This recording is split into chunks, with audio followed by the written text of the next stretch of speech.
누가복음 15장 11절로 32절. 너무나 우리가 많이 들은, 또 제가 개인적으로도 많이 설교한 그런 본문입니다. 아버지와 두 아들의 비유라는 거죠. 너무나 우리에게 익숙한 그런 본문 아닙니까? 여러분들 이 본문을 어떻게 이해하고 계십니까? 아버지를 떠나 허랑방탕에 살던 아들이 뉘우치고 돌아왔더니 반갑게 맞아주셨다. 그러니 우리도 회개하고 돌아가자로 이해하면 주인공은 탕자가 되는 거예요. 그렇죠? 그거는 하나님이 그렇게 우리에게 계속 말씀하신 인본주의로 빠져버리고, 인본주의의 관점이 거기에 관점이에요. 실수로 그 못된 아들이 실수로 아버지한테 그렇게 못된 짓을 하고 부모님에게 못된 짓을 하고 그렇게 자기 멋대로 살다가 뉘우쳐서 아 이렇게 살면 안 되는구나 하고 뉘우쳐서 아버지께 돌아가야지, 이렇게 여러분들이 보는 거예요. 말씀은 절대 그렇게 얘기하지 않습니다. 오늘 본문이 그런 내용이 아니에요. 그러니까 우리는 늘 말씀을 볼 때 사람에게 초점을 둔단 말이에요. 사람에게 초점을 두지 마시고 하나님 그 아버지께 초점을 두셔야 돼요. 그냥 여러분이 좀 몰라도 아 이 본문에는 아버지가 주인공이구나, 할렐루야, 그렇게 보시고 들으시고 여러분이 그렇게 보도록 노력하시기 바랍니다.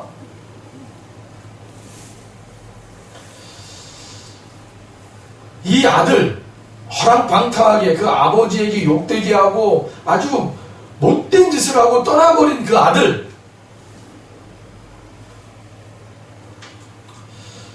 이 아버지가 어떤 사랑과 인내로 받아주시는가, 거기에 초점을 여러분 맞추셔야 된다는 거예요. 그리고 이 비유 역시 예수 그리스도의 십자가와 만나게 돼 있단 말이에요. 예수의 십자가를 지금 얘기하는 거예요, 여러분. 이 아들의 이야기를 통해서, 이 두 아들의 비유를 통해서 하나님은 예수 그리스도의 그 십자가를 우리에게, 결국은 그 예수 그리스도의 십자가를 말하고 싶은 거예요. 그러면 우리는 두 가지 측면으로 오늘 본문을 들여다보셔야 돼요. 첫 번째는 뭐예요? 아버지의 그 크신 사랑을 들여다보셔야 되고요. 두 번째는 아버지께서 그 사랑을 베푸시면서 예수 그리스도 그 아들의 십자가로 이거를 결론을 맺게 해주신다는 거예요. 이거 두 가지를 여러분이 꼭 오늘 본문을 통해서 바라보시고 들으시기 바랍니다. 먼저 집을 떠난 둘째 아들의 상황을 그 당시 유대사회의 문화적 배경을 바탕으로 한번 살펴보자고요. 자식은 부모가 죽기 전에 유산의 소유권과 처분권을 감히 주장할 수가 없었어요. 당시 이 유대인들, 아니 유대인뿐만 아니라 그 이슬람권 모든 나라 문화가 그랬어요. 문화가 아버지가 살아있을 동안은 자식은 어떤 자식이든 그 아버지의 재산을 달라고 할 수도 없고 그 아버지의 재산을 자기 마음대로 처분할 수도 없어요. 그게 법이었어요. 법. 그게 부모 자식 간에 지켜야 할 그런 예의범절이고 법이었단 말이에요. 그 법은 엄격했어요. 또 뭐 그냥 설렁설렁하는 법이 아니었어요. 그걸 어겼다 그러면 그냥 주위 사람들이 돌로 쳐 죽였단 말이에요. 왜요? 그런 호로 자식은 살아있으면 안 되는 거예요. 왜요? 그놈의 자식이 자신들의 자녀들에게 영향을 끼치기 때문에, 악하게 영향을 끼치기 때문에 저 호로 자식은 죽여야 되는 거예요. 그게 법이었어요. 그 당시에.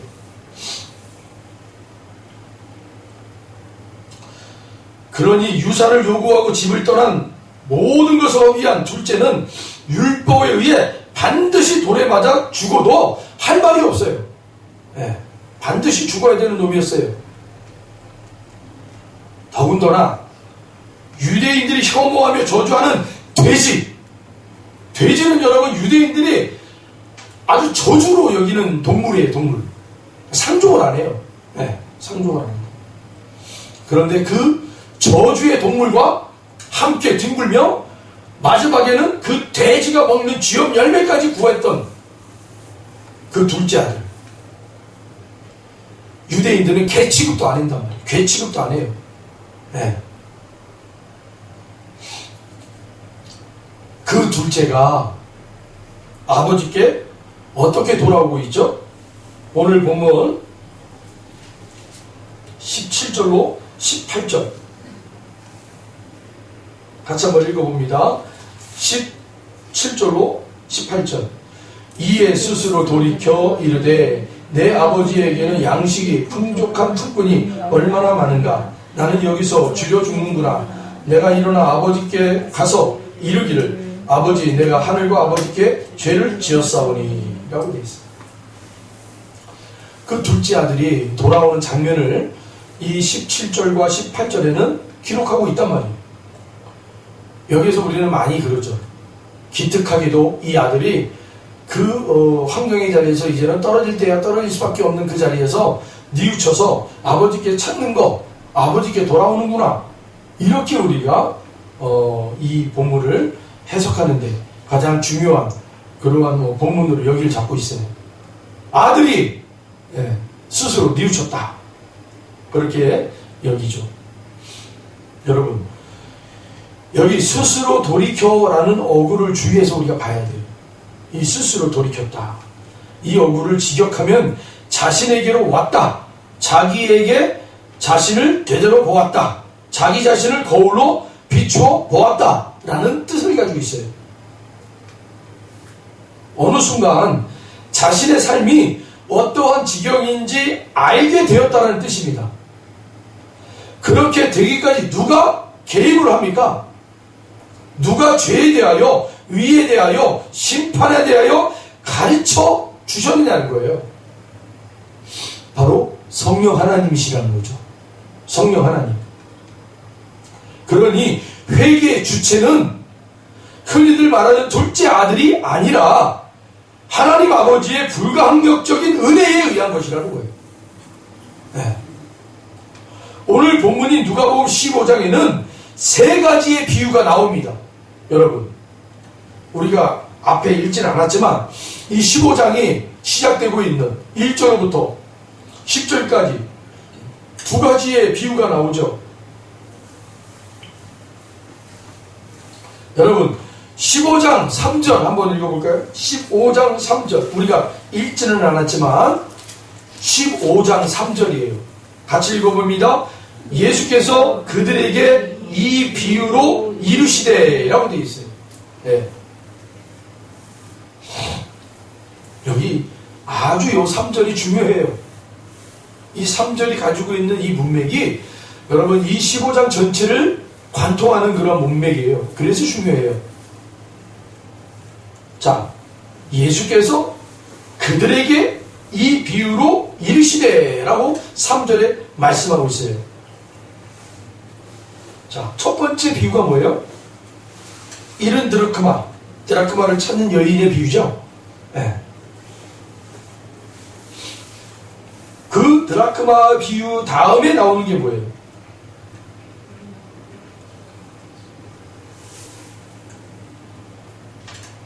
(15장에) 보면 그렇죠. 예.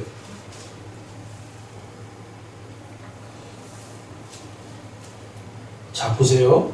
15장에 이 드라크마 비유가 나온 다음 결론 부분에 두 아들의 비유가 나오죠.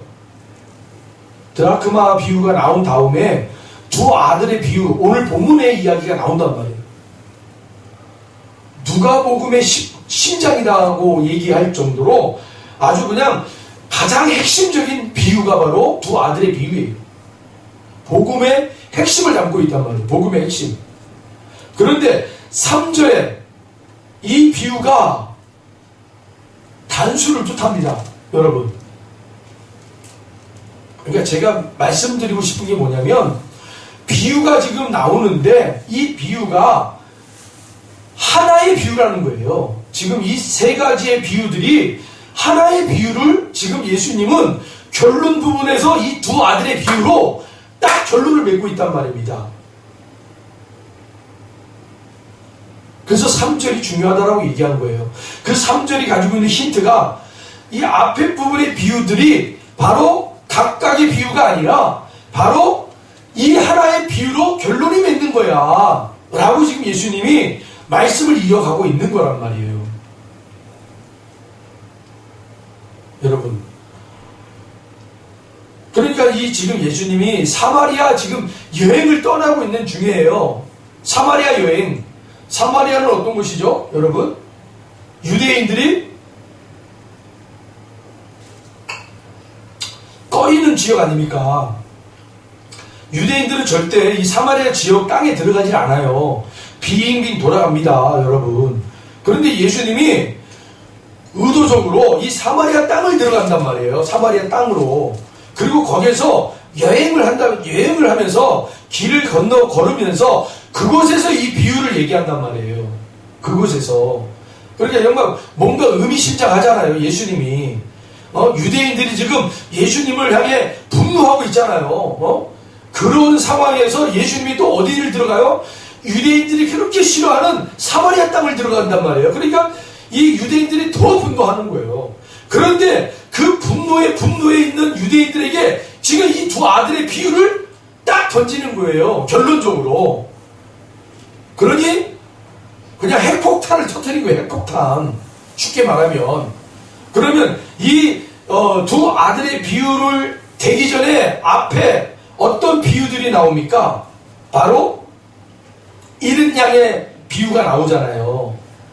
잃은 양 한 마리, 100마리 중에 한 마리가 없어졌는데 그걸 비유를 드시고, 그 두 번째 드라크마의 그 돈을 잃어버린 여인이 그걸 찾기 위해서 어떻게 찾느냐 하고 비유를 대주시잖아요. 그리고 나서 마지막으로 이 두 아들의 비유를 딱 들어주신단 말입니다. 재밌어요. 그런데 보세요, 여러분. 예수님이 처음에 비유를 뭘로 성정을 했어요? 짐승. 그렇죠? 양을 비유로 들었잖아요. 짐승. 그리고 두 번째 비유는 뭐예요? 돈. 그리고 세 번째 비유가 뭐예요? 사람. 요걸 여러분들이 놓치지 말라는 거예요. 예수님이 일부러 짐승의 비유를 처음에 딱 던져놓고는 그 다음에 돈에 대한 비유를 들어놓고 그 다음에 사람의 비유를 했단 말이에요. 그러면 여러분 요 순서를 그대로 짐승의 비유에서는 숫자가 몇이었어요? 100마리잖아요. 100마리. 그러면 두 번째 돈의 비유는 몇 개예요? 숫자가 10개. 10개의 드라크마. 그걸 잃어버려가지고. 그러면 마지막 이 두 아들의 비유에서는 몇 사람이에요? 두 사람. 뭔가 예수님이 의도적으로 비유를 드실 때 이렇게 어떤 상징적인 것을 연계하면서 숫자들을 나열하면서 비유를 하더라는 거예요. 그런데 여러분, 중요한 것은 이러한 것들이 어떻게 해요? 점층적 개념과 숫자를 동원해 인간의 구원을 향한 하나님 아버지의 관심을, 초점을 두고 있단 말이에요. 예수님이 100마리에서 10드라크마에서 두 사람, 한 사람, 그 중심에 아버지 하나님이 구원하고자 하는 것이 바로 이 짐승도 아니고 돈도 아니고 바로 누구라는 거예요? 사람에게 있다. 사람에게. 이 점진적 그런 집중을 예수님이 그렇게 비유를 주면서 결론을 맺고 있단 말입니다. 잃어버린 양이나 드라크마가 스스로 주인을 찾아다닐 수가 없잖아요. 짐승이 나 잃어버렸으니까 주인에게 돌아갈래? 없어요. 10드라크마가 내가 잃어버렸으니 내가 주인에게 호주머니 속에 들어가야지? 없단 말이에요. 그 말처럼 이 두 아들의 비유도 아들이 스스로 깨우쳐서 아버지께 돌아온 게 아니라는 거예요. 아버지가 찾아 나선 거예요. 그 영혼을 구원하기 위해서. 그걸 얘기하고 있단 말이에요. 이 세 가지의 비유를 통해서 두 아들의 비유를 딱 결론을 맺으면서 바로 내가 말하고 싶은 건 바로 이거야.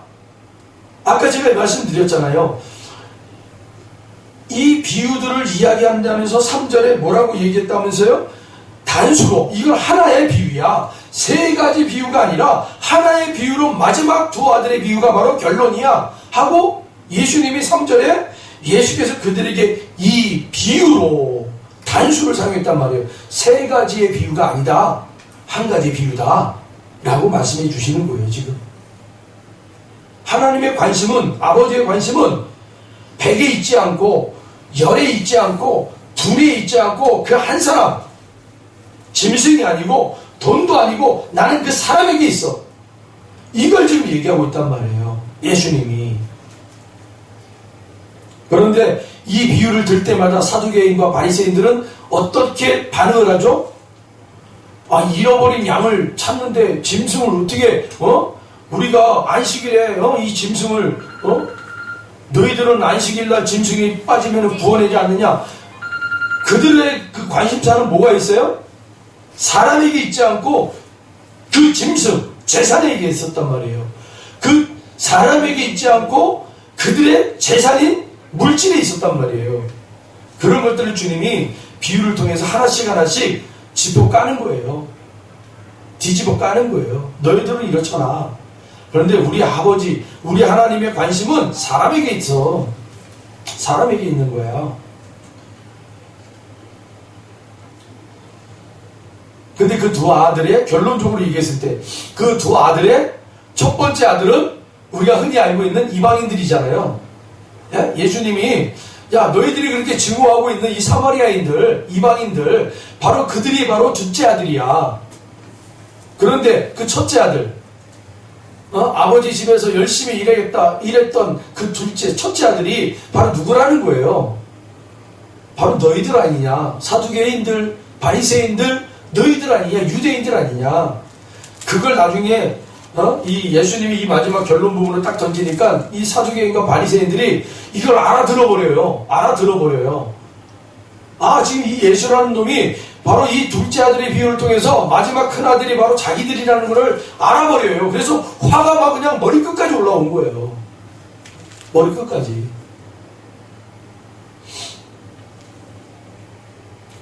잘 생각해 보세요, 여러분. 이 첫째 아들과 둘째 아들의 모습이 바로 우리들의 모습을 그대로 담고 있단 말이에요. 우리들이 둘째 아들의 모습을 가지고 있고 첫째 아들의 모습을 가지고 있단 말이에요. 오늘 우리에게 성령 하나님이 그걸 지금 말씀하고 있는 거예요.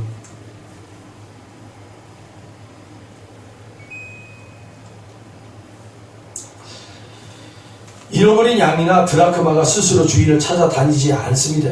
그럴 수가 없죠. 주인에 의해 찾아진 것이죠. 주인에 의해 찾아지는 것이에요. 그렇게 회개란 찾아지는 쪽에서 발휘하게 되는 게 아니라 찾는 쪽에서의 열심에 관한 것임을 앞에 두 비유에서 알 수가 있는 거예요. 먼저 예수님이 잃어버린 양의 비유를 통해서, 드라크마 잃어버린 여인의 그 비유를 통해서 회개가 뭐냐? 라고 먼저 듣는 자들에게 던져주고 있는 거예요. 회개란 그 잃어버린 당사자, 짐승인 양이 돌아올 수 없듯이, 잃어버린 돈이 주인에게 돌아올 수 없듯이, 회개란 잃어버린 그 주인이 찾아 나선 거야. 찾아 나섰기 때문에 찾아진 거야. 그게 회개야. 라고 회개에 대한 정의를 먼저 해준단 말이에요. 여러분, 이걸 이해하셔야 돼요. 그래야 두 아들의 비유가 우리가 제대로 해석이 된단 말이에요. 회개란 내가 돌이켜서 돌아온 게 아니라, 양이 돌아온 게 아니라, 돈이 돌아온 게 아니라, 주인이 찾아 나서서 그 한 마리를 찾아온 거고, 주인이 찾아내서 그 두 드라크마를 찾아낸 거야. 이게 회개야. 라고 예수님이 먼저 앞에 두 비유를 통해서 결론을 맺어주는 거예요. 자, 이제 너희들 회개가 뭔지 알았지? 알아먹었지? 이제부터 진짜 너희들 알아먹은지 내가 한번 테스트 해볼게 하고 두 아들의 비유를 들어주신 거예요. 결론으로. 이해 가시죠, 여러분? 그래서 첫 번째 그 막내 아들, 아버지의 유산을 받아가지고 허랑방탕하게 세상에서 살다가 그가 그 자리에서 이제는 아버지께서 찾아 나서기에 그가 그 주염 열매를 찾는 그 자리에서 스스로를 돌이켰다라는 거예요. 자, 봤지? 그 아들이 돌이킨 게 아니야. 찾아 나섰던 아버지께서 그 영을 동원하셔서 그가 돌이킬 수 있도록, 회개할 수 있도록 그렇게 만들어 놓은 거야. 여기까지 너희가 알아들어 먹었지? 하고 예수님이 딱 결론을 지어주는 거예요. 자, 그런데 마지막에 큰아들이 문제예요. 큰아들. 이 큰아들. 큰아들이 뭐라고 그러는 거예요, 지금? 이 소식을 듣자마자 이 큰아들이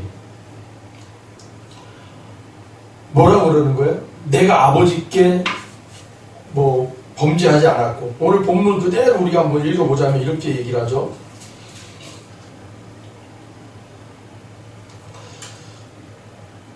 27절에 보니까 대답하되 당신의 동생이 돌아왔으며 당신의 아버지가 건강한 걸 다시 받아들이게 됨으로써 인하여 산진송아지를 잡았나이다 하니 그가 노하여 들어가고자 하지 아니하거늘 아버지가 나와서 권한대 라고 되어 있어요. 아버지가 이 첫째 아들에게까지도 아버지는 어떻게 행동하고 있는 거예요? 너 회개하여 돌아와라 하고 아버지께서 그 아들에게 찾아 나가요. 그 아들이 있는 곳으로. 아버지가 나와서라고 그랬잖아요. 그 아들이 있는 곳으로 아버지가 나왔다라는 거예요. 찾아왔다라는 거예요. 그리고 권했대요. 권한다라는 말은 뭐예요? 이 권한다라는 이 표현이 이런 의미를 가지고 있어요. 성령 하나님,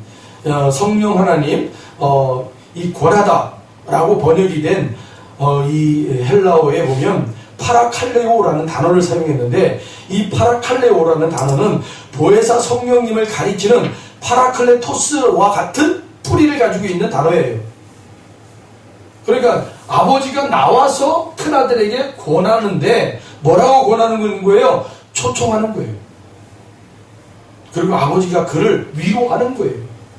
아들아, 너 그렇게 마음에 상하지 말고 내가 만들어 놓은 이 잔치에 너도 이 잔치에 참여했으면 좋겠다 하고 초청하는 거예요. 초대하는 거예요. 그리고 네가 어떤 마음인지 내가 안다. 그러나 너의 그 마음을 내가 위로하고자 한다. 들어와라 하고 아버지가 그 첫째 아들에게 찾아 나가서 위로해주면서 초대하는 거예요. 나의 잔치에 참여하자 라고 얘기하고 있는 거예요. 그러니 예수님이 지금 여러분 앞에 두 비유를 통해서 회개가 뭔지를 가르쳐 줬어요. 회개는 바로 이런 거야. 그리고 그 회개에 대한 부분을 결론적으로 막내 아들이 돌이켜서 아버지 집으로 돌아오는 모습으로 바로 너희들이 알고 있는 회개가 바로 이런 거야 하고 탁 얘기해 줬어요. 그리고 나서 큰아들이 바깥에서 이 회개하여 돌아온 자들의 잔치 속에 들어오기를 싫어하는 거예요. 그것을 아버지가 듣고는 찾아 나가서 그 큰아들에게 말씀하고 있는 거예요. 아들아, 내가 회개한 자들을 초대하여 잔치를 벌였으니 너도 나의 이 잔치에 참여했으면 좋겠다 하고 그를 초대하고 있는 거예요. 그러니 여러분 한번 생각해 보세요. 지금 예수님의 이 마지막 이 두 아들의 비유를 통해서 아버지 하나님의 관심은 환경에 있지 않아요. 물질에 있지 않아요. 네. 막내 아들이 어떤 죄를 범했든 그 죄에 관심이 없어요. 반드시 그 죄는 율법으로 쳐 죽여야 되는 죄인이에요. 그러나 아버지의 관심은 그 죄인의 관심이 없어요. 회개하여 돌아온 자, 그를 초대하여 내가 만들어 놓은 잔치에 참여한 자, 거기에 아버지의 관심이 있는 거예요. 그리고 그 아버지가 만들어 온 그 잔치에 참여하기 싫어하는 큰아들에게 아버지께 또 그 아들에게 관심이 있는 거예요. 찾아 나서는 거예요. 찾아가서 아들아, 네가 왜 아파하는지, 네가 왜 슬퍼하는지, 네가 나에게 불만을 가지고 있는 거 내가 다 안다. 그러나 난 거기에 관심이 없단다. 나는 내가 만들어 온 이 잔치에 네가 들어와서 참여하는 자가 됐으면 좋겠다.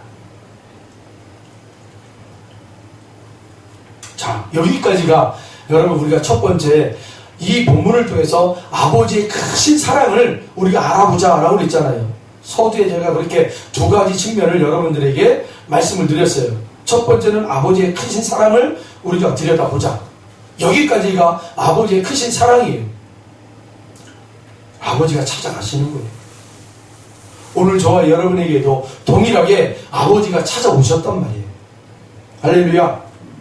자, 그리고 두 번째 우리가 들여다보고 싶은 게 뭐였어요? 결론으로 예수 그리스도의 십자가 복음이라고 그랬어요. 십자가의 복음. 여러분, 오늘 이 십자가의 복음이 어떻게 결론으로 맺어지는가? 여러분, 마지막 우리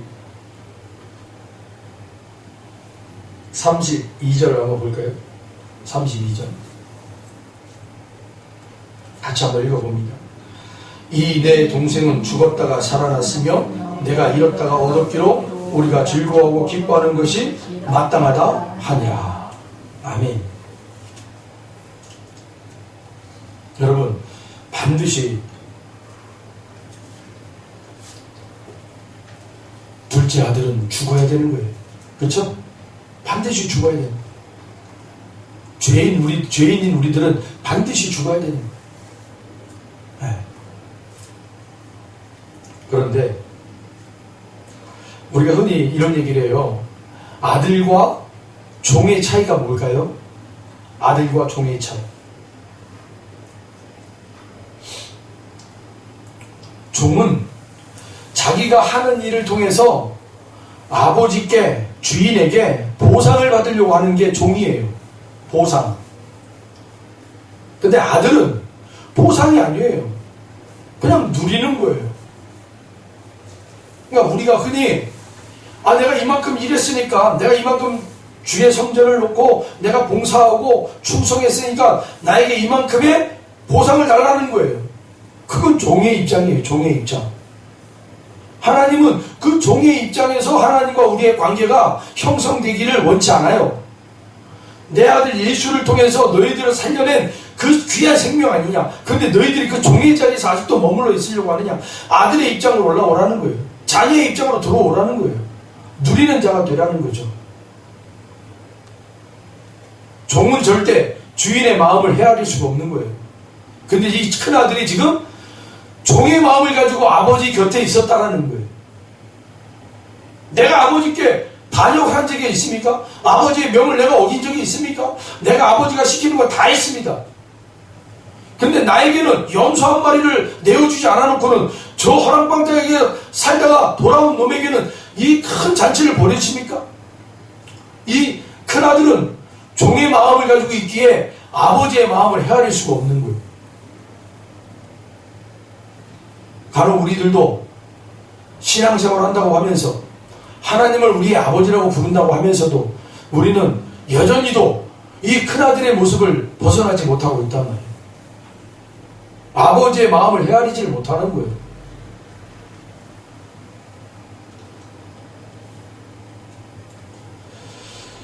우리는 하나님 아버지의 종이 아닙니다. 아닙니다, 여러분. 우린 하나님의 자녀예요. 잃어버렸다는 것은 처음 소유된 적이 있다는 것을 전제로 하는 거예요. 창세전에 택함받고 영원 속에서 하나님 나라 백성으로 완성된 자들, 이렇게 가장 악한 큰아들까지도 긍휼을 입을 수 있는 것은 하나님의 진짜 큰아들인 예수님이 동생들을 찾아 이 땅에 오셔서 그들의 삶의 실체를 바로 보이시고 죽어 마땅한 그들의 죽음을 십자가에 대신 죽어 그들을 아버지께로 돌려보내시는 하늘의 장자의 역할을 잘 해내셨기 때문에 우리가 그 예수님 때문에 아버지께로 가는 거 아닙니까? 성경은 우리 성도의 교회를 장자들의 총회라고 부릅니다. 어떻게 우리가 그렇게 불리울 수 있습니까? 하나님의 사랑과 은혜가 아니면 죽은 흙에 불과한 우리들에게 하나님이 찾아오십니다. 회개를 통해 우리의 실체를 보이시고 성령님의 초청으로 하늘나라 잔치에 부릅니다. 100에서 10으로, 10에서 2로, 2에서 하나로, 결국 가장 악한 그 하나도 하나님의 은혜와 구원 안에 있다라는 복음을 이 비유를 통해서 우리에게 말씀해 주고 있는 거예요. 반드시 죽어야 될 우리들이 말씀에 이 32절에 이 내 동생은 죽었다가 살아났으며, 죽었다가 살아난 게 어디예요, 여러분? 십자가 아닙니까? 이 십자가하고 십자가의 복음으로 지금 결론을 맺고 있단 말이에요, 예수님이. 그리고 내가 잃었다가 얻었기로 우리가 즐거워 기뻐하는 것이 마땅하다. 십자가의 복음이죠.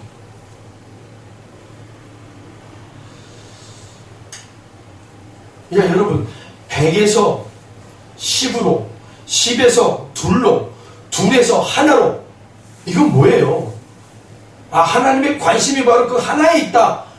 우리가 그렇게 볼 수도 있지만 엄밀히 따지면 악하고 더 악하고 더 악하고 괴수 중에 괴수다 라고 말하는 그 한 사람, 그 한 사람을 구원하기 위해서 아버지가 우리에게 찾아오시는 거예요. 지금 예수님이 결론으로 가장 악한 자가 누구라는 거예요. 지금 큰아들 너야. 너 아버지 곁에서 그렇게 아버지의 자녀로 그렇게 충성했다고 하는 너 그 심보가 바로 가장 악한 그 심보야. 하나님이 바로 그 마음을 돌이키려고 하나님이 너에게 찾아오셨단 말이에요. 여러분, 그것을 우리가 깨달아야 된다. 그래서 너희 눈 안에 있는 들보를 보지 못하고 남의 눈에 있는 티를 보고 정죄하지 말라라고 하는 거예요. 예수님이. 그 가장 악한 자가 바로 너야. 네 마음에 그 비닐을 벗기지 못하는 너란 말이야. 그걸 지금 예수님이, 누가복음 핵심의 핵심이 이 두 아들의 비유를 바로 잃어버린 짐승, 어린 양, 그리고 드라크마, 이 결론이, 이 비유들이 바로 다 하나라는 거예요.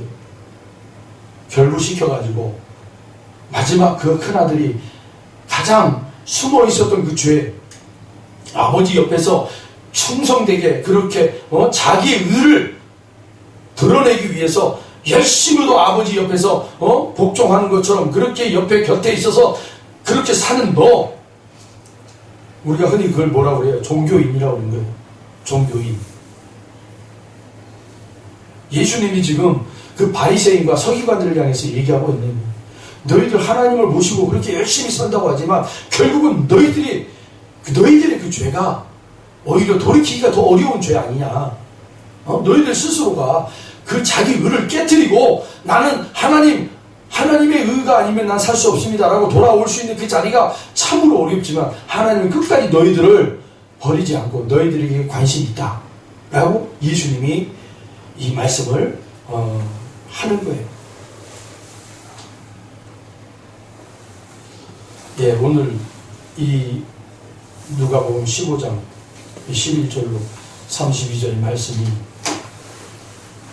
여러분들에게 어떤 의미로 다가왔는지 모르겠어요. 우리가 알고 있었던 그런 말씀의 은혜에서 좀 더 깊이 있는 그런 복음의 메시지를 받았다면 여러분에게 좀 더 나은 그러한 복음을 계속 갈급하는 심령으로 하나님 앞에 기도하시고 말씀을 들여다보는 이 한 해가 됐으면 좋겠습니다. 기도하겠습니다. 하나님 감사합니다.